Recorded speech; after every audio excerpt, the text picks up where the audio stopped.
Hello, Gemini food ക്രേവിങ്ങിലേക്ക് എല്ലാവർക്കും സ്വാഗതം. എല്ലാവരും സുഖമായിട്ടും സന്തോഷമായിട്ടും ഹെൽത്തി ആയിട്ടും ഇരിക്കുന്നു എന്ന് കരുതുന്നു.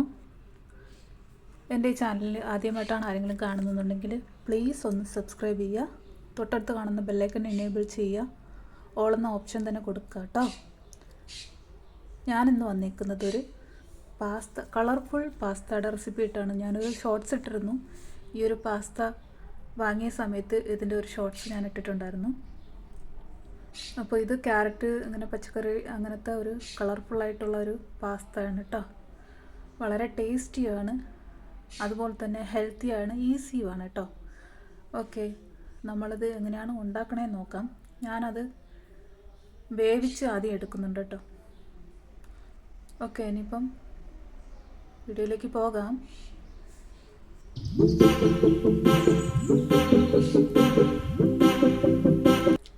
നമ്മൾ ഇനിയിപ്പോൾ ആ വേവിച്ച് വെച്ച പാസ്തയിലേക്ക് ചേർക്കാനായിട്ട് ഇത്രയും സാധനങ്ങളാണ് എടുത്തേക്കുന്നത്.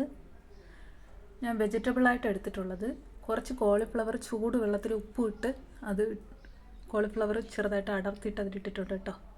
ഓക്കെ, പിന്നെ ഒരു ചെറിയ കഷ്ണം ഇഞ്ചി എടുക്കുന്നുണ്ട്, ഒരു പകുതി സവാള എടുക്കുന്നുണ്ട്, 3 അല്ലി വെളുത്തുള്ളി, കുറച്ച് കറിവേപ്പില, കുറച്ച് മല്ലിയില, ഒരു പകുതി പച്ചമുളകാണ് ഞാൻ എടുത്തിട്ടുള്ളത് കേട്ടോ. പിന്നെ ഒരു തക്കാളി ഞാൻ എടുത്തിട്ടുണ്ട്. ഇപ്പോൾ ഞാൻ എടുത്ത സാധനങ്ങൾ ഒരു ക്യാരറ്റും അതെല്ലാം കൂടെ എടുത്ത സാധനങ്ങൾ ഞാൻ അരിഞ്ഞെടുത്ത് വന്നിട്ടുണ്ട്.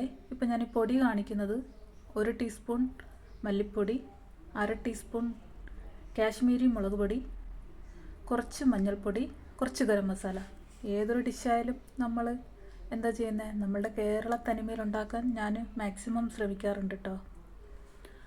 ഓക്കെ, ഇപ്പോൾ നമ്മൾ എടുത്തു വച്ചേക്കുന്ന വിഭവങ്ങൾ സാധനങ്ങളെല്ലാം ഒന്നും കൂടെ കാണിക്കാം. ഞാൻ നേരത്തെ വേവിച്ച പാസ്തയാണ്. നമുക്കിതിനെ ഉണ്ടാക്കാൻ സ്റ്റാർട്ടാക്കാം. ഒരു ചട്ടി അടുപ്പത്ത് വെച്ചിട്ടുണ്ട്. അതിലേക്ക് നമുക്ക് ആവശ്യത്തിന് എണ്ണ ഒഴിച്ചു കൊടുക്കണം. എണ്ണ ഒന്ന് ചൂടായി വരുമ്പോഴത്തേക്കും നമുക്ക് ഓരോരോ സാധനങ്ങളായിട്ട് ഇട്ട് കൊടുത്ത് അത് നന്നായിട്ടൊന്ന് വഴറ്റിയെടുക്കാം. അപ്പോൾ ഞാനതിലേക്ക് ഇഞ്ചി, വെളുത്തുള്ളി, സവാള ഇത്രയും ഇട്ടിട്ടുണ്ട്. എന്നിട്ട് ഞാനത് ഇങ്ങനെ ഇളക്കി കൊടുക്കുന്നുണ്ട്. ഇപ്പോൾ ഞാൻ ചെയ്യുന്ന റെസിപ്പി നിങ്ങൾ നോക്കിക്കോളൂ. ഇതിൻ്റെ ഇടയിൽ കൂടെ ഞാനൊരു കാര്യം പറയട്ടെ. ഞാൻ നേരത്തെ പറഞ്ഞിരുന്നു, എന്നെ സപ്പോർട്ട് ചെയ്യുന്ന അതേപോലെ ചാനലുകാരെ എല്ലാം ഞാനും തിരിച്ച് സപ്പോർട്ട് ചെയ്യുന്നതാണ്. ഞാൻ ഓരോ വീഡിയോയുടെ താഴെയും എൻ്റെ ചാനലിൽ കമൻ്റ് ഇടുന്ന ഓരോരുത്തരുടെയും കമൻറ്റ് തിരഞ്ഞെടുത്തിട്ട് അവരുടെ ചാനലിൻ്റെ ലിങ്ക് ഞാൻ ഓരോ വീഡിയോയുടെയും താഴെ പിൻ ചെയ്ത് വയ്ക്കും. എൻ്റെ ഈ വീഡിയോ കാണുന്ന എല്ലാവരും എന്താ ചെയ്യേണ്ടതെന്ന് വെച്ചാൽ ആ ചാനൽ കൂടെ ഒന്ന് കയറി നോക്കുക, അവരുടെ ചാനൽ ഒന്ന് സബ്സ്ക്രൈബ് ചെയ്ത് സപ്പോർട്ട് ചെയ്യുക കേട്ടോ. നമുക്കെല്ലാവർക്കും ഒരുമിച്ച് വളരാം. അല്ലാതെ നമ്മൾ ഓരോരുത്തരും വളർന്നതിന് ശേഷം മറ്റുള്ളവരെ ഹെൽപ്പ് ചെയ്യാമെന്ന് വിചാരിച്ചിരുന്നാൽ എല്ലാവരും അവിടെ കിടക്കത്തേ ഉള്ളൂ. പിന്നെ ചിലർക്ക് എന്താ പറയുക, ഒത്തിരി കുറവുകൾ കാണും. വീഡിയോ ചെയ്യുന്നതിൽ, സംസാരിക്കുന്നതിൽ, വീഡിയോ എഡിറ്റ് ചെയ്യുന്നതിൽ ഒത്തിരി കുറവുകളുണ്ടാകും. അവരൊക്കെ ആദ്യമായിട്ട് ചെയ്യുമ്പോൾ എല്ലാവർക്കും അതിൻ്റേതായ കുറവുകളും കുറ്റങ്ങളും ഉണ്ടല്ലോ.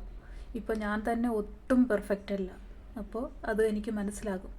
അപ്പോൾ അങ്ങനെയുള്ളവരെയും കൂടെ നിങ്ങൾ ഹെൽപ്പ് ചെയ്ത് മുന്നോട്ട് പോകുക, എൻകറേജ് ചെയ്ത് മുന്നോട്ട് പോകാനായിട്ട് ഹെൽപ്പ് ചെയ്യുക. അപ്പോൾ അവർക്കത് സബ് കൂടുമ്പോഴും വ്യൂസ് കൂടുമ്പോഴും അവർ ചെയ്യുന്ന ചാനലിൻ്റെ കുറ്റവും കുറവും കണ്ടുപിടിച്ചിട്ട് അവർക്കത് കമൻ്റായിട്ട് പറഞ്ഞു കൊടുക്കുക.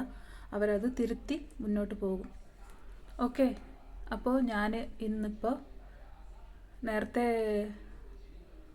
സവാളയൊക്കെ വഴറ്റിയല്ലോ, അതിലേക്ക് ഉടനെ തന്നെ പച്ചമുളക് ഇട്ടു. പിന്നെ അരിഞ്ഞു വെച്ച ക്യാരറ്റും കോളിഫ്ലവർ ഇട്ട് കൊടുത്തിട്ടുണ്ട്. ഉടനെ തന്നെ ഇടാം, ഒരുപാട് വാടി കളർ മാറണം എന്നൊന്നുമില്ല. കാരണം ഇത് ഒന്ന് വെന്ത് കിട്ടണമല്ലോ. ഓക്കെ, ഇതെല്ലാം നന്നായിട്ട് ഇളക്കിയിട്ട് അടച്ചു വെച്ച് നമുക്കൊന്ന് വേവിച്ചെടുക്കാം. ഇങ്ങനെ ഒരുപാട് കുക്കാവണ്ട, ഒത്തിരി ഒരു 90% കുക്കായി വരുമ്പോഴത്തേക്കും നമുക്കതൊന്ന് തുറന്നിട്ട് തക്കാളി ചേർത്ത് കൊടുക്കണം. ഈ ഒരു സമയത്ത് ചേർത്താൽ മതി. നേരത്തെ ചേർത്ത് കഴിഞ്ഞാൽ അത് ഒരുമാതിരി വെള്ളം പോലെ ആയി പോവും. അതുകൊണ്ടാണ് നേരത്തെ ചേർക്കാത്തത്. തക്കാളിയും ഉടനെ തന്നെ എടുത്തു വെച്ച മസാലപ്പൊടികളും ഞാൻ ഇട്ട് കൊടുക്കുന്നുണ്ട്. എന്നിട്ട് നന്നായിട്ട് നമുക്ക് അത് ഇളക്കി യോജിപ്പിക്കാം. എന്നിട്ട് ഒരുപാട് വെന്ത് തക്കാളി ഉടയുന്നവരെ വെയിറ്റ് ചെയ്യേണ്ട. അത് ഞാൻ നല്ല പഴുത്തിട്ടുള്ള തക്കാളിയാണ് ഇട്ടേക്കുന്നത്, അപ്പോൾ അത് പെട്ടെന്ന് തന്നെ വെന്ത് കിട്ടുകയും ചെയ്യും. ഇനിയിപ്പോൾ ഈ ഒരു സമയത്ത് എന്താ ചെയ്യേണ്ടതെന്ന് വെച്ചാൽ, ഞാൻ ഈ ഒരു ടൊമാറ്റോയുടെ പേസ്റ്റാണ് എടുക്കുന്നത് കേട്ടോ. ഒരു ടൊമാറ്റോയുടെ പേസ്റ്റ് കുറച്ചെടുത്താൽ മതിയാകും. അപ്പോൾ ഞാൻ കുറച്ച് കുരുമുളകും കൂടെ ഇതിൽ ചേർക്കുന്നുണ്ട്. കുറച്ചൊരു എരിവ്, നമുക്ക് ഒരിച്ചിരി എരിവ് ആവശ്യമുണ്ടല്ലോ, അപ്പോൾ അതുകൊണ്ട് കുറച്ച് ഈ ഒരു സമയത്ത് കുറച്ച് തക്കാളിയുടെ സോസും ഒരു 1/2 ടീസ്പൂൺ കുരുമുളക് പൊടിയും ഇട്ടിട്ട് ഒരു കുറച്ച് വെള്ളം ഒഴിച്ചിട്ടൊന്ന് മിക്സ് ചെയ്തെടുക്കണം. ഒരു സോസ് രൂപത്തിലാക്കിയെടുക്കാം. ഞാൻ കുറച്ച് വെള്ളം ഒഴിച്ചു കൊടുത്തിട്ടുണ്ട്. എന്നിട്ട് അത് നന്നായിട്ട് ഇങ്ങനെ കലക്കിയെടുത്തു. ആ കലക്കിയെടുത്ത മിക്സ് വന്നിട്ട് നമ്മൾ ഈ വെന്ത് വന്ന് ആ ഒരു കൂട്ടിലേക്ക് ഒഴിച്ചു കൊടുക്കണം. ഒഴിച്ചു കൊടുത്തിട്ട് നമ്മൾ ഒരുപാട് അത് വെയിറ്റ് ചെയ്യണ്ട. എനിക്ക് പാസ്ത കഴിക്കുമ്പോൾ ഒരുപാട് ഡ്രൈ ആയിട്ടിരിക്കുന്ന ഇഷ്ടമില്ല. അപ്പോൾ നിങ്ങളുടെ അഭിരുചിക്ക് അനുസരിച്ചിട്ട് ഡ്രൈ ആണ് വേണ്ടത് എങ്കിൽ ഈ തക്കാളിയുടെ കൂട്ട് വേണമെങ്കിൽ അവോയ്ഡ് ചെയ്യാം. ഓക്കെ, ഞാനത് ഒഴിച്ചു കൊടുക്കുന്നുണ്ട്. എന്നിട്ട് നന്നായിട്ടൊന്ന് ഇളക്കിയിട്ട് അതിലേക്ക് നമ്മൾ വേവിച്ച് വെച്ച പാസ്ത ഇട്ട് കൊടുക്കും. പാസ്ത ഇട്ട് കൊടുത്തിട്ട് ജസ്റ്റ് ഒന്ന് നമ്മളിപ്പോൾ ഈ ചേർത്ത സംഭവം ഒരു പച്ച ഒരു ഇതുണ്ടാവും, ഈ ടൊമാറ്റോ സോസിൻ്റെ ആ ഒരു ഇതൊന്ന് ജസ്റ്റ് ഇതാകുന്നത് വരേക്കും ഒന്ന് ഇതിനെ പതുക്കെ ഇളക്കി കൊടുത്ത് എല്ലാ സ്ഥലത്തും എത്തത്തക്ക രീതിയിൽ ഈ ഇളക്കി യോജിപ്പിക്കണം. ശേഷം ഒന്ന് ജസ്റ്റ് ഒന്ന് അടച്ചു വെച്ച് ഞാൻ വേവിക്കുന്നുണ്ടേ. ഒരുപാട് സമയമൊന്നും വെക്കുന്നില്ല, ജസ്റ്റ് ഒന്ന് അടച്ചു വെച്ചു. ഇതാ തുറന്നു. ഇപ്പോൾ നമുക്ക് കറക്റ്റ് പരുവത്തിന് കിട്ടിയിട്ടുണ്ട്. കണ്ടോ, നല്ല ഭംഗിയുണ്ടല്ലേ, നല്ല രസമുണ്ട് കാണാനായിട്ട്. ഇത് ഉണ്ടാക്കി കഴിയുമ്പോൾ ഇതിനേക്കാളും നല്ല രസം, നല്ല ഭംഗിയാണ്, ടേസ്റ്റുമാണ് കേട്ടോ. ഒരിക്കലെങ്കിലും നിങ്ങളത് ഉണ്ടാക്കണം. നമ്മളിതാ ഇപ്പോൾ ഈ ഒരു സമയത്ത് ഈ പാസ്ത നമ്മൾ വേവിച്ച് ഊറ്റി വെച്ചത് ഇതിലേക്ക് ചേർത്ത് കൊടുക്കുന്നുണ്ട്. ഈ ഒരു പാസ്ത തന്നെ നമ്മൾ ചേർക്കണമെന്നില്ല, സാധാ പാസ്ത അല്ലേ, അതിൽ ഈ ഒരു കൂട്ട് റെസിപ്പി വെച്ചിട്ട് നിങ്ങൾക്ക് ഉണ്ടാക്കി നോക്കാവുന്നതാണ്. ഞാൻ പാസ്ത ഇട്ടിട്ട് നന്നായിട്ട് ഇളക്കി എടുത്തിട്ടുണ്ട്. കണ്ടോ, നല്ല ടേസ്റ്റാണ്, ഈസിയായിട്ട് ഉണ്ടാക്കാൻ പറ്റും. നമുക്കിപ്പോൾ കുഞ്ഞുങ്ങൾക്കൊക്കെ ഉണ്ടാക്കി കൊടുക്കുമ്പോൾ ഞാൻ പച്ചമുളക് കുറച്ച് വലുപ്പത്തിലാണ് ഇട്ടത്. കാരണം കുഞ്ഞുങ്ങൾക്കൊക്കെ നമ്മൾ കൊടുക്കുമ്പോൾ ഒരു പച്ചമുളക് അറിയാതെ കടിച്ചു കഴിഞ്ഞാൽ പ്രശ്നമല്ലേ. അപ്പോൾ ആ പച്ചമുളക് പെറുക്കി മാറ്റിയതിന് ശേഷം നമുക്ക് കുഞ്ഞുങ്ങൾക്ക് കൊടുക്കാമല്ലോ. അവർ വളരെ ടേസ്റ്റിയായിട്ട് കൊടുക്കുന്ന അത്രയും കഴിക്കുക, അത്ര ടേസ്റ്റാണ് കേട്ടോ.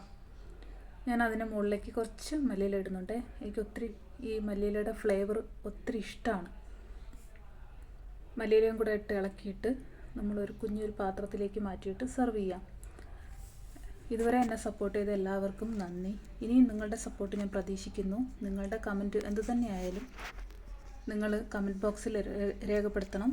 ഞാൻ പിൻ ചെയ്യുന്ന ലിങ്കുകളെയും